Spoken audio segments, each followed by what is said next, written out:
Bonjour, c'est comme toujours et c'est la dernière de l'année. Bienvenue à toutes et à tous dans cette émission qui, vous le savez, est consacrée au patrimoine vivant, au patrimoine immatériel, au savoir-faire d'hier et d'aujourd'hui. Aujourd'hui, mesdames et messieurs, nous allons fêter Noël avec un vieil instrument capable à la fois de nous donner le bourdon et de faire chanterelle la vie. J'ai nommé la vielle à roue avec un maître vielleux, Sylvain Leguet. Mesdames et messieurs, c'est en plein Berry, du côté de Châteauroux, que le petit Sylvain a plongé la tête la première dans le magma de la musique. Fort en tempo, peintre en battement, véritable usine à jazz, l'artiste mange à tous les ateliers. Et même s'il a plusieurs cordes à son archer, c'est pour elle qu'il a craqué. Car voilà des années qu'il la pose sur ses genoux. Il laisse courir ses mains sur elle avec doigté. À la force du poignet et des phalanges, il l'effleure ou la tape. Elle répond du tac au tac, du tap au tap. Au début, il l'accompagnait, maintenant c'est lui qui s'accompagne. Voilà des années qu'il s'accorde avec elle, sa belle vielle à roue. Oh, entre eux, ça n'a pas toujours été simple et toujours rose entre eux, car elle l'a fait tourner en rond. Pas facile de dompter cette bête à musique, plusieurs gammes dans le sang. Méfiez-vous d'elle, sous son air lissé et tiré à corde, sous son ventre plaqué, elle cache une âme qui vibre à la moindre caresse ou au moindre tour de manivelle. Tous deux sont passés par des hautes et des basses, des aigus et des graves, des heures et des heures de travail, de tête à tête, main dans la main, doigts dans les cordes, 10 arpètes pour les arpèges, envoyés et enrôlés au service musculaire. Puis avec le temps, tous deux se sont apprivoisés. Ils ont mis tout sur la table et trouvé des accords. Maintenant, elle fait corps avec lui. Ils ne peuvent plus se quitter. Ils travaillent ensemble, à l'âme et au cœur, et font vibrer la corde sensible, bourdon et chanterelle. Pour les fêtes de Noël, ils sortent le grand jeu. En avant, la zizik, la vielle s'emballe, tourne la manivelle, tout le monde debout, les notes sont out of gamme. Do décolleté jusqu'au ré, mi-accro, sol rissolé, siphonné, alors la musique déménage et fait danser. Ça garoche dans tous les coins. Quand la vielle fait danser les vieilles, les mémés font valser leurs manteaux de fureur, les bas filent, les permanentes défrisent, les chignons se déloquent, les plombages sautent, les dentiers mordent la poussière, les boules quiescent, pètent comme des bouchons de champagne. C'est cérumen, c'est la fête. Allez, trêve de plaisanterie et des confiseurs.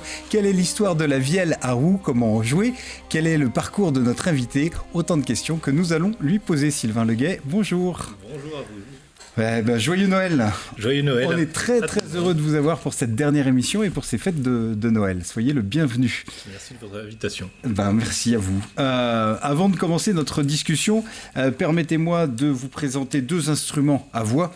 Inutile de tourner la manivelle pour les mettre en mouvement. Moteur, action, nos deux acteurs studieux tournent en bouche les mots et les mets. Bonjour les Jean-Pierre. Bonjour Jérôme. Vous êtes beau, vous êtes mis sur votre 31.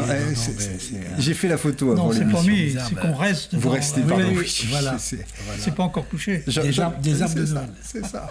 Joyeux Noël les gars. Joyeux Noël. Heureux de passer ce Noël avec vous. C'est un plaisir. Menu d'occasion et de réveillon. Voilà. C'est un des nombreux menus qu'on peut faire. C'était pour sortir de la dinde, du chapon, etc. C'est un menu différent qui mérite d'être pour changer les habitudes. D'accord. Si vous avez envie. Très bien. Voilà, je vous en parlerai tout à l'heure. Avec plaisir. On vous voit moins souvent que l'autre Jean-Pierre, mais sachez que le nœud papillon vous va à ravir. Ah oui. Vous êtes beau.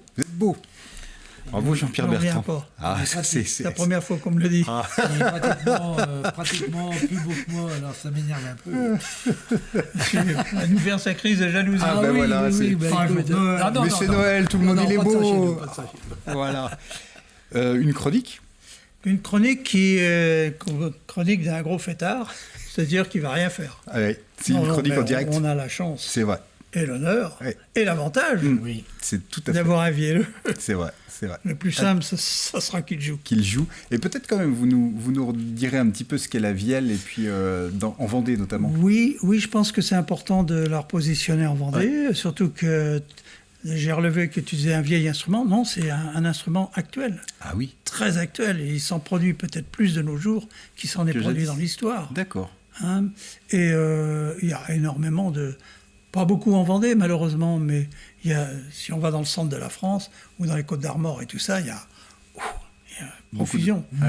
Oui, c'est un instrument qui est vraiment rejoué et qui a l'avantage aussi d'être considéré par les gens de la musique classique. Ah oui, d'accord. Et il y a énormément d'interventions dans les musiques classiques, Renaissance et 18e. La musique baroque, c'est classique, D'accord.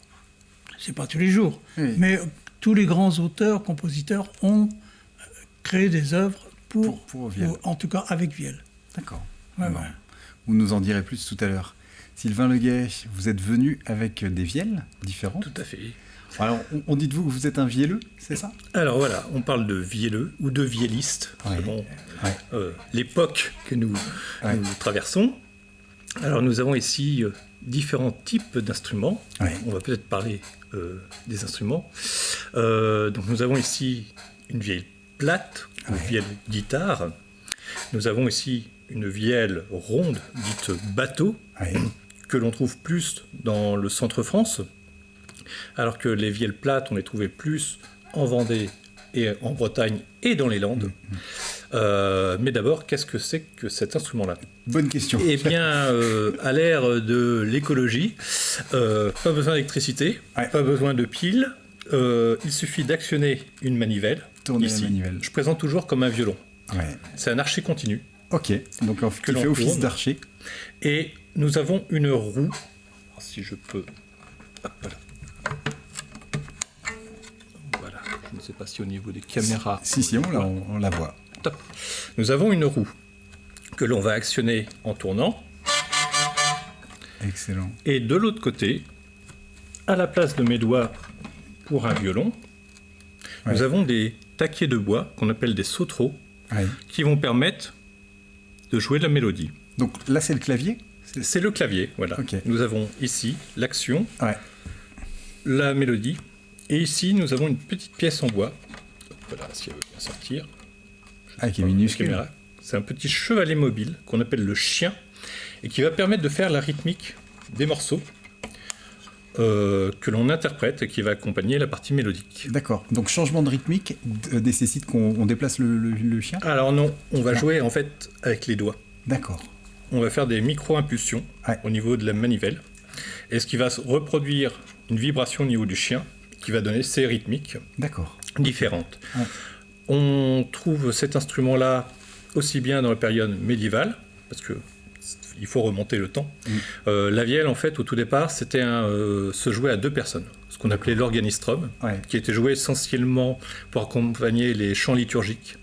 Donc, c'était le même principe, c'est-à-dire une personne qui tournait une manivelle et l'autre qui tirait des taquets en bois, même principe.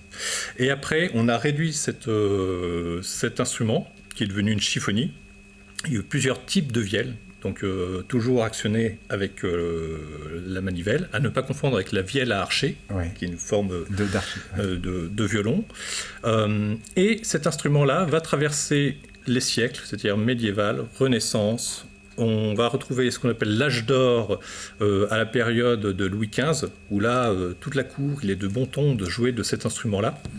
Il y a un luthier qui s'appelle Charles Baton, qui en fait à l'époque faisait plutôt des vielles plates, et lui il faisait des luttes. Il avait un stock de corps de lutte, et devant la demande qui venait de partout en France, il a eu l'idée de monter un corps de lutte et de mettre dessus le restant des éléments de la vielle. Et donc c'est devenu un instrument haut de gamme. Donc on a eu des grands luthiers à Paris, Louvet, entre autres, Baton, Louvet, Fleury, entre autres. Et puis, il y a eu aussi une autre facture, grosse facture sur Mirecourt et sur le Bourbonnais, exactement du côté de Janzat, où là, il y a eu tout un regroupement de luthiers, Pajot, Nigout, Tixier, Pimpard, et qui ont été repris par un luthier qui s'appelle Jean-Claude Boudet, qui a été le successeur de la maison Pajot. À côté de ça, il y avait des productions locales. Alors là, c'est par exemple une vielle Soin qui vient du Berry, qui était un maître compagnon qui a fait donc des vielles jusqu'en 1980, je crois, la dernière qu'il a fait. Donc celle-ci est de 1961. Esthétiquement, c'est aussi un très bel objet, quoi. Voilà. Et puis, il y a des petites factures locales, comme on a pu en trouver en Vendée, du côté des Sables d'Olonne, mais ça, Jean-Pierre en parlera certainement tout à l'heure. Et puis, il y a eu... On trouve la vielle partout en France. Alors, en Vendée, certes, mais en Bretagne, dans les Landes, en Centre-France, donc Morvan, Berry, Bourbonnais, Limousin, Auvergne, le Jura, la Savoie. Donc, vraiment, c'était l'instrument... Je dirais que c'était... Pour prendre quelque chose de moderne, là, on a la guitare et la batterie. Voilà. Il faut voir qu'à cette époque-là, la vielle était souvent couplée avec une cornemuse. Alors, peu importe la région. En région centre, c'était ce qu'on appelle la musette de Centre-France, mais ça a été la cabrette pour l'Auvergne, la chabrette, alors la veuse, si, parce que j'ai trouvé des cartes postales avec faites. Donc, c'était des Bretons, mais qui venaient souvent au Sables d'Olonne se produire, avec une veuse d'ailleurs. Ils se produisaient veuse et vielle à roue. Et cet instrument, je les compare souvent, était en duo, vielle cornemuse, et puis au fur et à mesure, il y a eu le violon et l'accordéon diatonique, puis ça a été remplacé par le saxo, l'accordéon de musette, mais la vielle à roue a toujours su se fondre et s'adapter, à tel point que la vielle on verra tout à l'heure sur l'extrait que je jouerai, avec une vielle électroacoustique, donc qui a été fait par la maison Kerbeuf, qui est en Bretagne, et qui continue à perpétrer des vielles anciennes, mais aussi des vielles tout à fait modernes. Donc ça règle toujours. Voilà. Et on a des personnes comme Jean-Jacques Goldman, qui a intégré la vielle dans Tournent les violons. Donc il faut le savoir. Stéphane Escher, Véronique Sanson. Dans la variété, il y a retrouve vraiment un regain. Oiseau, par exemple, si je parle de choses récentes, qui utilise la vielle parce qu'on voit souvent ça en groupe folklorique, en musique traditionnelle, mais c'est un instrument à part entière, au même titre qu'un violon. Et voilà. Et comme moi j'étais originaire du Berry, je suis arrivé en Vendée pour des raisons personnelles et surtout je travaille sur Nantes. Voilà, et je suis arrivé en 2005, mais ça fait 40 ans que je venais en Vendée de part, on avait une maison familiale qui était à la Tranche-sur-Mer. Voilà, et puis j'ai souhaité m'installer en Vendée, donc en 2005, du côté de Roche-Servière, et puis quand je suis arrivé, il n'y avait plus grand-chose en vielle, pour le dire, il y avait eu, Jean-Pierre aussi, je pense, en parlera. Il y a eu toute une histoire avec Laurent Tixier, voilà, il y a eu, et puis Jean-Pierre qui était à la manœuvre. Et puis à un moment donné, il y a eu à l'Art Expo, donc à Saint-Jean-de-Mont, il y avait à Dactrad, il y a eu des pôles comme ça. Et puis moi, quand je suis arrivé, il n'y avait plus rien.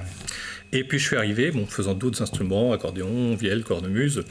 J'ai vu qu'il y avait une école de Veuse et que la Veuse était bien implantée. Je me suis dit, c'est pas la peine de ramener encore une cornemuse de plus. Il y a déjà ce qu'il faut en Vendée. Je me suis dit, mais voilà, on va redévelopper la vielle à roue. Et c'est comme ça que j'ai démarré. Donc en 2012, on a commencé à faire quelques stages pour voir un petit peu si ça marchait, prendre des contacts.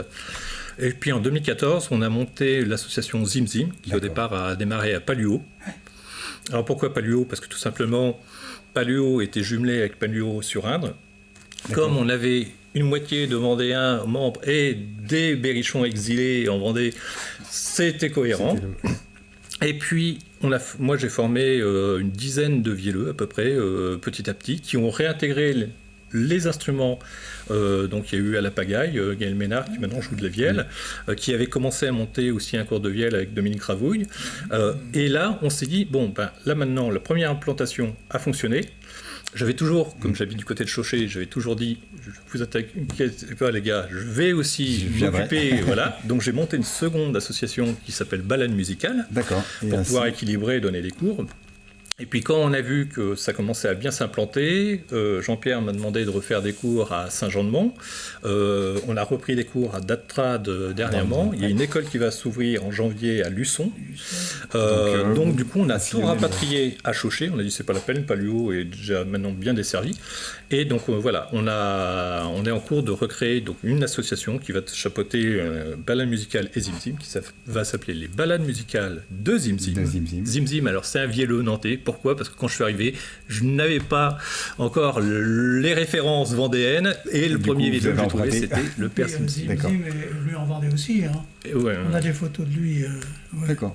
Et la Vielle, c'est donc bien implantée. C'est bien implanté, voilà. Et maintenant, elle est bien présente. Et elle est présente aussi dans de nombreux groupes qui a remis. Donc, il y a Buffet et Manivelle. Il y a Arbadetan avec Benoît Michaud qui est dedans. Emmanuel Vriot, je crois, qui avait fait aussi un petit peu de Vielle. Donc, voilà. Elle est présente maintenant à peu près partout en Vendée. Très bien, Sylvain. Merci beaucoup pour nous avoir un peu redit votre parcours et puis les secrets de cet instrument. On marque une petite pause, c'est l'heure de passer à table avec Jean-Pierre Pouvreau. Alors, quelques minutes, Jean-Pierre, pour nous présenter le repas de Noël. Ah ben oui, alors là, il faut se mettre au piano, c'est la source de la miel. Au piano, à la batterie de cuisine. Et à la batterie de cuisine. C'est une des nombreuses idées d'un repas de réveillon, pourquoi pas, si vous voulez varier un petit peu vos plaisirs. Et plutôt que de mettre de la dinde de Noël, moi j'ai choisi du canard pour les petites familles. Les familles qui sont à 3, 4, tout le monde n'a pas des grandes familles. Et on peut travailler le filet de canard ou le filet de canette, parce qu'on parle souvent du filet de canard. Oui, c'est vrai. Ça, c'est du magret de canard. Mais le filet de canette est aussi bon que le magret. Et ça se cuisine plus rapidement. Je donnerai 2 ou 3 recettes tout à l'heure, rapides. Et on ne pense pas suffisamment à déguster le filet de canette. C'est aussi tendre que le magret. C'est bien de le rappeler. Voilà. Et évidemment, comme là, on rentre dans les saisons de pêche à la crevette, évidemment, il ne fallait pas louper le caviar de la crevette de Saint-Gilles, c'est la crevette sauvage, la vraie crevette. On a beaucoup de crevettes d'élevage. Alors, la crevette sauvage a un public qui est bien défini parce qu'elle est moins grosse. Alors, là, c'est les premières pêches de crevettes de Saint-Gilles-Croix-de-Vie. L'appellation, c'est la rose de Saint-Gilles. Les mâles les plus gros font 7 mm et les femelles 15. Et bon, là elle est petite, mais parce qu'on manque de grosses tempêtes. Après les grosses tempêtes, ils pêchent souvent de la crevette beaucoup plus belle. Et alors donc, les fonds de notre littoral là, sont favorables à la crevette parce que c'est des fonds rocheux avec des algues et donc elle se nourrit facilement. C'est une crevette, c'est vraiment le caviar de la crevette. Bon, même si elle est moins grosse. Voilà, alors souvent, l'a priori, elle est beaucoup plus petite. Mais nous, on est habitué à manger tout. Ça veut dire que les plus grosses... Là, il n'y a pas de très grosses, c'est vraiment du tout venant petit. Mais les petites, on mange tout. On enlève la tête et la queue et on mange tout le reste. D'accord. Donc ça, c'est pas un problème. On peut les pêcher à marée basse également avec une pile la nuit. On voit les petits yeux qui brillent. En général, là, on pêche des belles crevettes, beaucoup plus grosses que du bouquet pratiquement. Ouais. Et on pêche ça à l'épuisette. Voilà, on peut en pêcher sur nos côtes.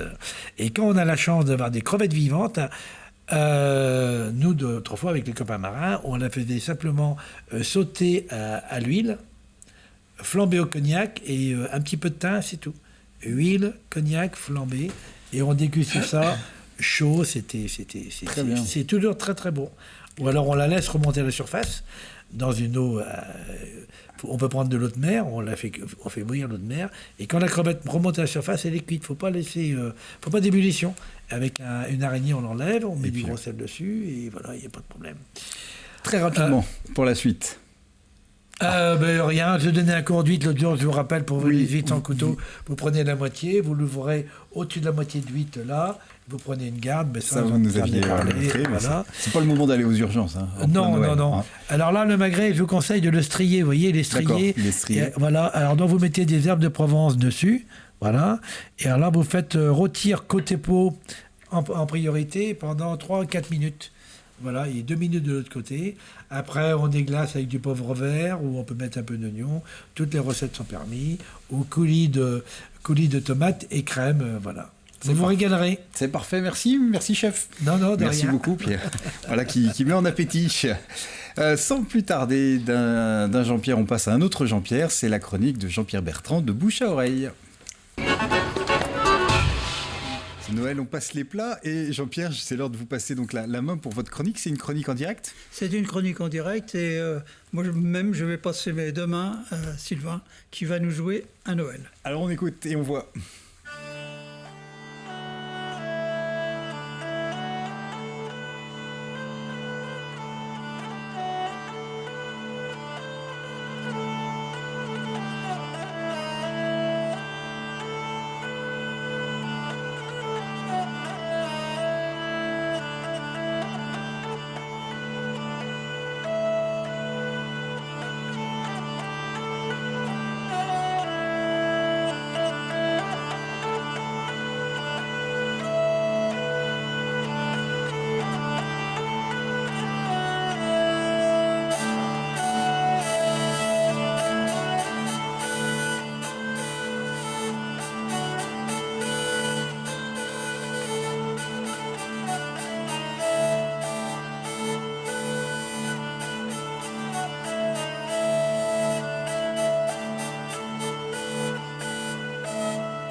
Alors, Sylvain vient de nous jouer au Saint-Noël. Au Saint-Noël. Et cette pièce est tirée d'un ouvrage qui s'intitule 30 Noël Poitevin du 15e au 18e siècle, qui a été publié à la fin du 19e siècle.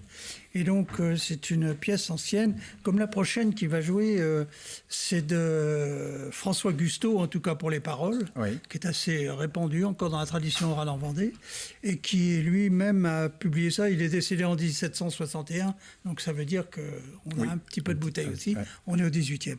Donc, cette vielle à roue en Vendée, contrairement à ce qu'on pense, Sylvain l'a dit, il y en a en Vendée, il y en a dans toute la France. C'est une partie de l'Europe. En fait, c'est un instrument qui est connu depuis le Moyen-Âge, dans toute l'Europe. Alors en Vendée, on a eu un grand nombre de sonneurs de vielle. Au moins une trentaine sont dénombrés.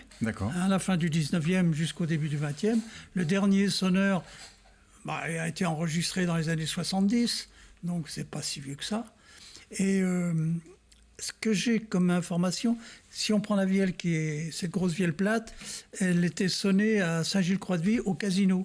Ah oui. Donc voilà, faut pas croire que. Et dans la tradition orale, par exemple, les aveugles, enfants, à qui il allait falloir fournir un gagne-pain, eh bien pour beaucoup, on les envoyait à la Persacotière à Nantes, et il y avait des cours. Formation à la vielle à roue. Et on a les traces, Zim en question en est un. Tout à l'heure, Et puis à Chaland, il y avait un joueur de vielle à roue qui en arrivait. Et lui, là, celui qui jouait de cet instrument, s'appelait Georges Speck. C'était à Saint-Gilles-Croix-de-Vie. Et son gagne-pain, c'était, au foire et au marché. Tourner la manivelle. Dans plein d'occasions.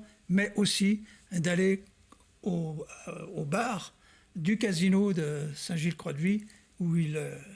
à l'aide de table en table, guidé par quelqu'un d'autre, mais guidé pour faire des airs complètement la mode parisienne, rien à voir avec le traditionnel. Donc, pas forcément dans les chambres, musique de chambre, on pourrait retrouver ça dans les rues, un instrument très populaire. Ça a été un instrument pour les aveugles avant l'accordéon. Après, il y a eu beaucoup d'aveugles, le piano et l'orgue. Mais il y a eu aussi les vielles à roue pour ceux qui voulaient mendier. En fait. Le casino s'appelait La Pierrette. Oui, tout à fait.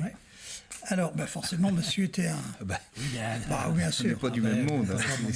Alors donc, la deuxième pièce nous vient de... nous on dit Pierrot, allume ton chalumère. Nous vient de François Gusteau. Eh bien, très bien. Et puis, moi, je vous propose qu'on se quitte sur cette ère de musique, une façon de vous souhaiter à vous tous un joyeux Noël, puis vous dire combien j'ai été heureux. Puis à l'année prochaine. Et puis on remercie aussi. Oui, on va prendre un an. On n'a pas oublié, là, le dernier jour de l'année. Oui. La Gilandu. La Gilandu. Eh bien, on n'oubliera pas. Et puis, on en profite pour souhaiter un bon Noël aussi aux équipes de TV Vendée qui nous accompagnent toute l'année. Merci beaucoup. À toi, Sylvain. Et place à la musique. Joyeux Noël.